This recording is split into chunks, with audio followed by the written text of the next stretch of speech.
Hey guys, what's going on?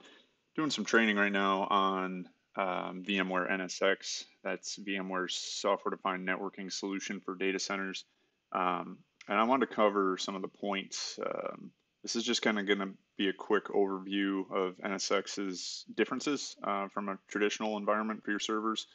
On as far as the networking perspective goes, there's a lot of things that I'm not going to dive too deep into. Partly because I'm not an expert on them by any means yet. I just want to show a picture to start off with that this may be what your current setup looks like, right? You might have your your in-house on-premises data center infrastructure might be kind of a virtualized environment. Now this is not a great example because if all of these were hosts virtually, then obviously they all reside on just one physical. There should be some sort of designator for a physical box here running your hypervisor. But regardless, we'll just take this little diagram from draw.io and work with it. For the networking side of things, you may have some connections from your physical ESX servers going to a physical switch that's in your data center or wherever your servers are located. And you probably have that trunked, right? You might have a server VLAN, maybe a couple server VLANs, maybe you have multiple server switches, but regardless, it's pretty much just VLAN tagging of your VMs and sending it back out to your physical network, right? So what you run into is kind of hairpin routing or maybe like a router on a stick type situation. This over here is a layer 3 switch, though, obviously. So maybe you got layer 3 SVIs or something, layer 3 VLANs for your routing. But traffic has to go physically out into your infrastructure just to come back in some cases, if servers are talking to other servers, if they're on a different VLAN. Now, you do have local switches in vCenter. So there are a few network functions that do exist already in this kind of a setup, but for the most part, your traffic will end up out on your physical infrastructure to get anywhere else. Now, if I quickly head over to some of the benefits of NSX, which again is VMware's software-defined networking solution, the main three bullets are security, automation, and application continuity. I won't get into that one too much, but as far as security and automation goes, better east-west security across the data center. I will talk about that in a moment. That is true. NSX does provide some additional firewall capabilities at the kind of at the virtual level down onto like a per host basis. As far as automation goes, it does increase your turnaround time to be able to spin up new network capacity within a virtual environment.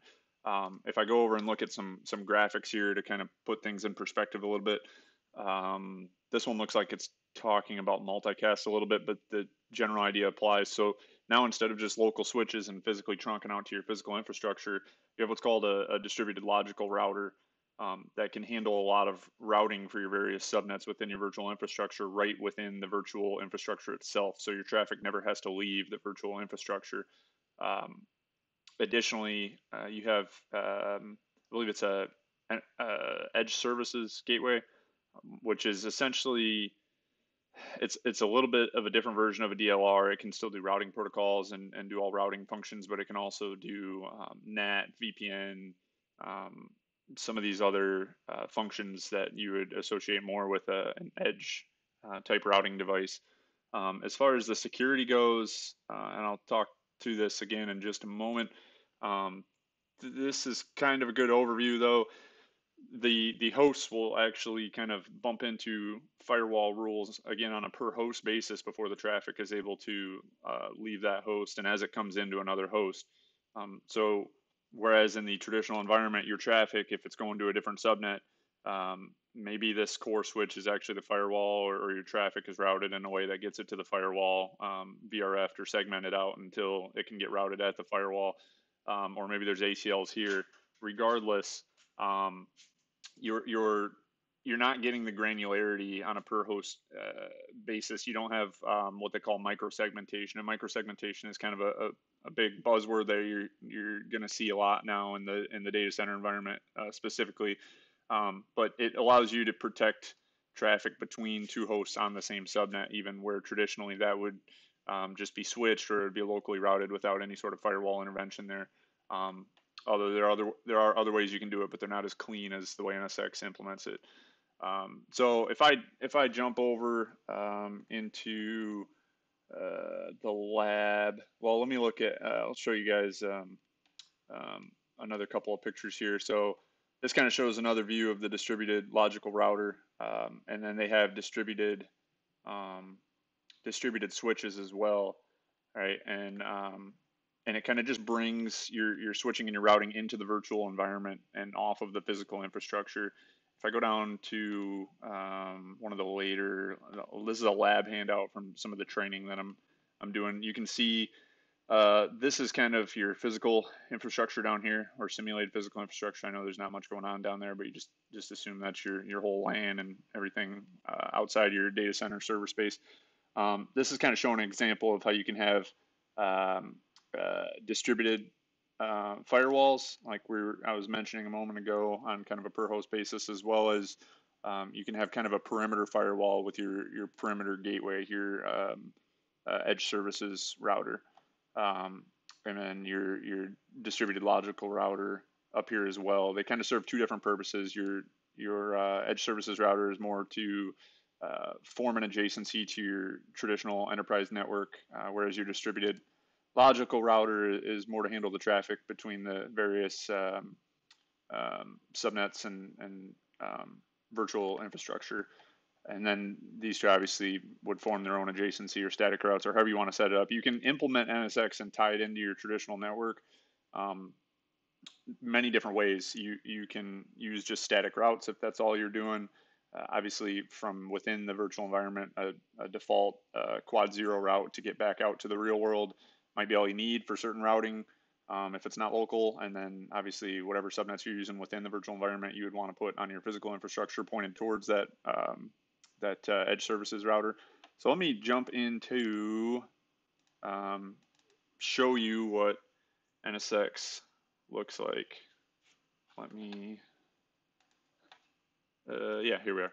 So if you're going to be familiar with this, right? This is the VMware vSphere, and you can see all of your hosts and your clusters, your VMs. This is what you're used to seeing. Now, there's a couple devices in here that if you haven't dealt with NSX, you might not be familiar with, like the distributed router, perimeter gateway, NSX controller, etc. Guest introspection. I won't cover that too much today, but that's an interesting one as well related to NSX. But if you go into the home navigation and you go down to network and security and wait for that to load, these are all the various components that are related to NSX in particular, right? So you've got logical switches. If I go over to the right host, should have some logical switches, right? So you can kind of break things down. Now, there's a lot of magic involved with VXLANs for the what I would consider the layer 2 side of things here, and you can bridge VXLANs into traditional VLANs. You can look that up if you're curious of how that works. But with the distributed logical router, you really don't have to anyway. You can kind of just have a layer 3 separation between your virtual environment and your traditional network. You can see I got one distributed logical router here and one NSX edge router using as a perimeter gateway, or rather edge services router. So if you go into this distributed router, you can see some of the functionality that this one provides. It's got firewalling capability, routing, bridging, DHCP relay. So all traditional kind of basic routing functionality. And within the routing, you can see all the open standards. You're not going to have any Cisco proprietary like EIGRP or anything, but you can see OSPF, BGP, static routes, and it can even do route redistribution. So you can redistribute your statics into a routing protocol and push them to the rest of your virtual environment, or whatever your use case may be. Everybody's deployment is going to be a little bit different. So you saw the functionality there with that distributed logical router, and then if I go to the edge services router, um, you can see all of the additional functionality. So you still have the firewall, right? You've got DHCP pools, bindings and relay, um, NAT capability. Routing is going to look essentially the same as the DLR. Load balancing, which is kind of cool, pretty easy to set up some load balancer pools and have traffic go to in various different kind of ways, round robin or however you want to set it up, go to the service that they're trying to get to. You got VPN capability, SSL VPN. I haven't set this one up yet for the training that I'm doing, but SSL VPNs are always cool to be able to hit web-based services remotely, right, without a client. And you've got object grouping and various other things. So the edge services gateway is definitely very capable and very capable of tying into your enterprise network that already exists. So you're probably wondering what advantages that really gives you. Well, again, as I go into the firewall section, you do have the microsegmentation ability to kind of really control traffic between VMs.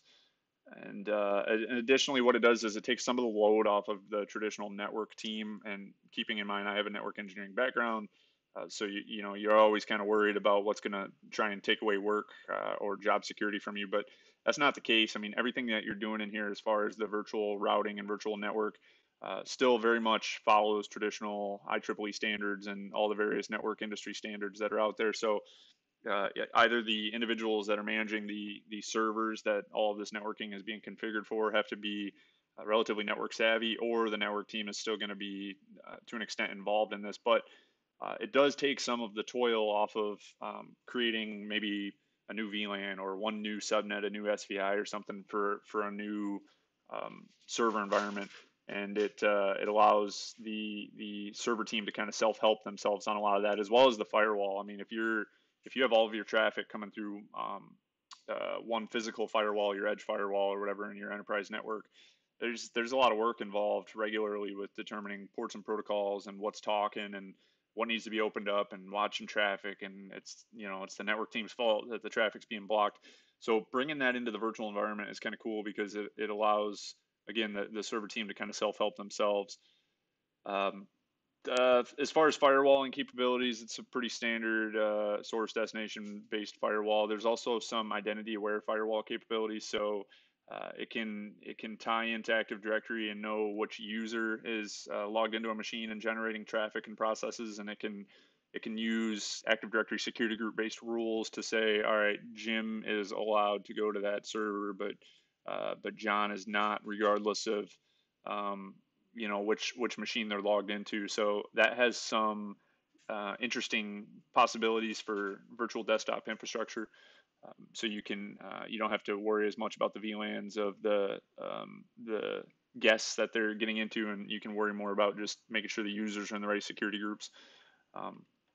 Again, everyone's use case, everyone's configuration will be different. There's also you can group devices kind of dynamically, if you will. So as far as VMs within the infrastructure, you can group them based off the operating system, based off the VM name, all these different aspects that allow you to granularly control security based off different things. And it's kind of like a network object in a regular firewall, right? So if you have a web server's object that has a certain subnet and later you add another subnet, all the rules that you already had in there for that particular object are still going to apply. So this is just kind of a more dynamic way to do that as well, to an extent. So that's kind of cool. Some of I haven't fully checked out all of the different troubleshooting tools that are available in here. Oh, and by the way, installing this is a piece of cake from the virtual environment perspective. I mean, there's a little bit of planning you have to do, but you basically just push out these VIBs. They're like VMware installers to the clusters themselves. If I go back in here, it's literally, let me go to host preparation. It's literally as easy as right clicking on, or rather selecting a cluster and then just clicking install. Right now it's already installed. But that will allow these clusters to kind of recognize that NSX is there, these distributed switches and distributed logical routers exist, and everything kind of just jives pretty well after that. Some of the tools though for troubleshooting that I thought were kind of cool. I'm going to try and wrap this video up and keep it relatively short, but um, you can capture traffic, and it will watch everything that's going on for as long as you want to capture. You stop capturing, and then you analyze the traffic, and it provides you recommended rules based on which devices it saw talking to each other and what ports and protocols they were using. So instead of manually having to capture traffic for a specific IP address, specific server, and kind of try to identify what all it's talking on, the NSX flow monitoring takes care of that for you from the network perspective. And then honestly, putting these into the firewall is literally as simple as hitting the publish button, and that's going to dump those automatically into your firewall rules for you. So if I go back over to firewall, um, you can see that those rules we were just looking at are now in the firewall, right? So that's an awesome feature, and they have just because I ended up seeing it right here next to the firewall tab, and I forgot to mention it, but they have spoof guard and some traditional network security capabilities to make sure that IP addresses should be allowed and should be talking on the network. There's different things you can configure. There is a lot more than I'm covering and getting into here, but I just wanted to cover kind of the main points of why you would want NSX, what it can bring to your environment, and then some of the different configuration and characteristics of it. You can do a packet capture. I was looking at that. That looks a little bit gnarly. I'll come over to that in a second. Endpoint monitoring is the same kind of thing as full monitoring, except it's down to like a host level. So from the network perspective, there's not as much that intrigued me. I still thought it was pretty cool to check this out as far as it can see which processes were running, which user started those processes, flows that it generated. So there's a little bit of the network aspect in there from the security perspective. I don't know how long it holds this data. It appears that I'm still collecting right now, so that's probably not best. But this would be really great if you had historical views of this kind of data, so you can kind of piece together what happened when a user had a problem recently or whatever. But you can always come in and start it up and have them recreate whatever issue they're having, and you can kind of look at what's going on. So again, from my perspective, flow monitoring was kind of cooler as far as seeing ports and protocols, but endpoint monitoring down to a host level, I could see some uses there as well. Trace flow, I think this is kind of like packet tracer for Cisco ASAs, if anyone's familiar. So you can kind of pick a source and destination, and I don't know to what extent it actually, I don't know if it's just a simulation based off knowing its own rules or how it determines this, but I'll show you real quick an example of what that looks like. You can also specify manual IP addressing, and let's just do a trace and see what that looks like. Again, this is a lab environment, so I think it gets tore down and rebuilt every time these classes kick off. Loading trace observations. But again, this, from when I looked at this before, just in case this fails, it essentially shows you a breakdown of every single kind of hop along the path of where this thing goes. So you can see, again, in kind of the micro-segmentation line here, it hit a distributed or virtual firewall rather as soon as it came out of the guest VNIC, and goes through the app tier logical switch, hits our distributed logical router, makes its way over to the transit network, and gets delivered. So this is kind of cool to see packet flows, traffic flows, and kind of see where issues could reside if you're troubleshooting something. Packet capturing, again, this one is kind of seemed a bit not fully intuitive. Okay, est. So if I just pick a random host here, the options were physical, VMNIC, VNIC, VDR port. But so if I do like a VM kernel or a VNIC rather, it doesn't really identify very well. I guess that one has web server 01B, but it's not, I don't know, this might just be my personal preference. It wasn't exactly what I was looking for, and then I don't exactly I don't understand fully where to put in a filter of what, like an ACL or something of what traffic I'm trying to identify. I'm not sure what this is, to be honest with you here. It looks like it's maybe the virtual firewall, but that doesn't, I don't understand the filter on that. And then unless it's just applying all the rules from that firewall to catch the traffic. And then incoming versus outgoing, I wish I had both. Or, well, maybe this is more along the lines of what I'm looking for. Anyway, I haven't fully messed around with packet capture, but it didn't really stand out as being a huge selling point for me right out the gate. But that's kind of the general idea there, right? Pretty easy to set up, ties right into your vCenter infrastructure that's already there. The main key points are gives you additional security for east to west traffic, which is kind of a term that I wasn't familiar with, meaning from VM to VM. I mean, it's pretty easy to understand when you think about east and west versus north and south. North and south within the NSX world means it's kind of traversing out to your enterprise network. Um, but again, so you got distributed, you have logical switches, you have distributed logical routers, you have edge services, edge service gateways, which can do VPN, NAT, all the good routing capabilities for your edge. You have firewalls at kind of the VM and the network level, dynamic grouping, and different various monitoring capabilities. There's way more than I'm able to touch on here, but I wanted to keep this video as short as possible and just give you an overview of NSX and what it can bring to you and where you might want to use it. So that's all I got for now.